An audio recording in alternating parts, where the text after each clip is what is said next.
میرے بھائیوں وہ بندہ بڑا بدقسمت ہے، وہ بندہ بڑا ظالم ہے جو تھکتا بھی ہے، جو راتوں کو اٹھتا بھی ہے، جو عبادت بھی کرتا ہے، جو روزے بھی رکھتا ہے، جو قیام بھی کرتا ہے، جو تلاوت کلام حمید بھی کرتا ہے۔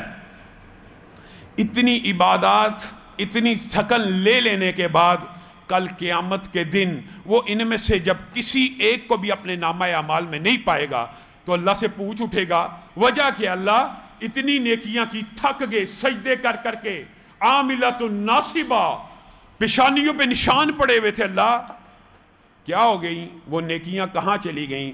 تو اللہ تعالیٰ جواب میں اس کو یہ بات کہیں گے، وہ نیکیاں کیا تو نے میرے لیے کی تھیں یا لوگوں کو دکھانے کے لیے کی تھیں کہ لوگ تجھے نیک کہیں، لوگ تجھے ولی اللہ کہیں؟ تو مسجد میں نماز پڑھنے بھی آتا تھا اور نماز کو اس لیے لمبا کرتا تھا کہ لوگ کہیں کتنا عمدہ سجدہ کر رہا ہے، کتنا عمدہ رکوع کر رہا ہے۔ تو لوگوں کے سامنے تلاوت کیا کرتا تھا، تو لوگوں کے سامنے قیام کیا کرتا تھا، لوگوں نے تجھے تیری زندگی میں بھی نیک کہا، اور جب تو دنیا سے چلا گیا میں نے ایک عرصہ تیرا نام دنیا میں زندہ رکھا کہ تو بڑا نیک تھا، تیری نیکیوں کا اجر تجھے دنیا میں مل چکا ہے۔ میرے بھائیوں، ریاکاری کا باب ایک ایسا باب ہے، اللہ کی قسم یہ اتنا سنگین باب ہے کہ بہت سے ولی اللہ جو خود کو ولی اللہ سمجھتے ہیں، اللہ نہ کرے وہ بھی اس باب میں کل قیامت کے دن آ کے پھنس نہ جائیں۔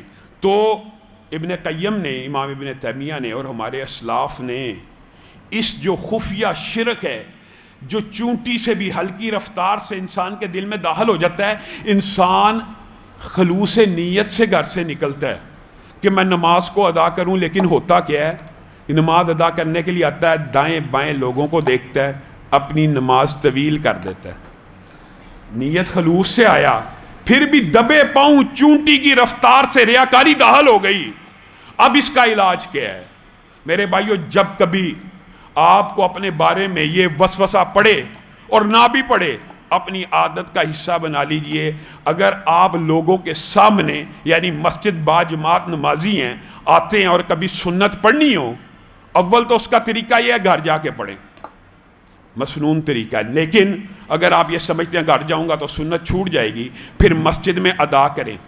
اور اگر یہ وسوسہ ڈلنا شروع ہو گیا ہے کہ فلاں شخص دیکھ رہا ہے، وسوسہ ڈل گیا اور میں اب رکوع لمبا کروں، سجدہ لمبا کروں، تو اس کا حل کیا ہے؟ چھوٹا رکوع کرے، چھوٹا سجدہ کرے؟ نہیں، ائمہ نے کہا پھر اس کا رکوع اور سجدہ اتنا طویل ہو جانا چاہیے کہ ریاکاری کا ہر اندیشہ ختم ہو جائے، ریاکاری کا ہر اندیشہ ختم ہو جائے۔ لوگوں کو دکھانے کے لیے تو کچھ لمبا کرنا تھا، لوگوں کو دکھانے کے لیے تو کچھ لمبا کرنا تھا، اب شیطان نے حملہ کر دیا تو اب شیطان کو شکست ایسی دینی ہے، سجدے سے ساری نہیں اٹھانا۔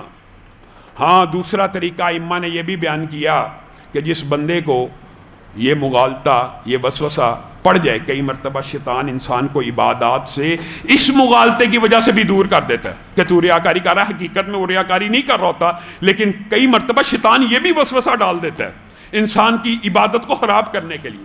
اس کا حل کیا ہے؟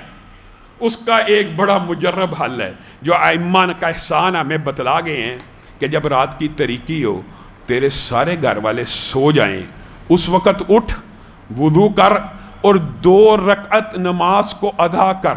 اس وقت میں ادا کی گئی رکعت انسان کی پوری زندگی سے ریاکاری کو نوچ دیتی ہے، کھروچ دیتی ہے، اکھاڑ پھینکتی ہے۔ وجہ، اس وقت تیرے رب کے سوا تجھے کوئی نہیں دیکھ رہا ہوتا۔ اس وقت اگر تو عبادت کو بجا لائے گا تو انشاءاللہ پورے دن میں بھی ریاکاری سے محفوظ ہو جائے گا۔ میرے بھائیو، یہ تو بات تھی ریاکاری کی۔ رسول اللہ